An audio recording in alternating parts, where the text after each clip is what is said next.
Demetrius Minor est un animateur de radio qui se fiche des préjugés. À la présidentielle de novembre, il va voter républicain, pas très bien vu pour un noir aux États-Unis. Je reçois toutes sortes d'insultes. On me traite d'oncle Tom ou de vendu. Depuis les années 60, 90% des Noirs américains sont fidèles aux démocrates, le parti qui a soutenu Martin Luther King dans son combat contre la ségrégation.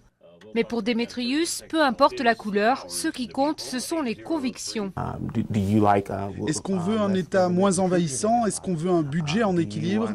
Sur ces questions, le Parti républicain est beaucoup plus fort que le Parti démocrate. Aujourd'hui, beaucoup d'Afro-Américains partagent des idées chères aux conservateurs sur la religion ou sur l'avortement. Mais pour cette sociologue, là où pêche le parti opposé à Barack Obama, c'est sur la question des inégalités raciales. Les républicains pensent pouvoir rallier les Noirs parce que les Noirs sont plutôt conservateurs sur des questions comme la prière à l'école ou l'euthanasie. Mais ils refusent d'évoluer sur la question raciale qui est toujours très importante pour les Afro-Américains. Bruce Level est un conservateur, fidèle d'une méga-église évangélique à Atlanta. Pour lui, Barack Obama n'est pas compétent. La fête est finie, tout cet enthousiasme qu'il y a eu après l'élection du premier candidat noir.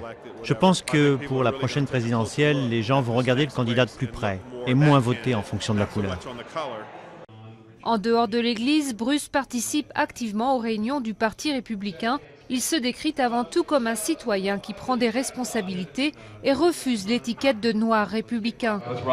Difficile car il reste encore un des rares Afro-Américains au sein du groupe.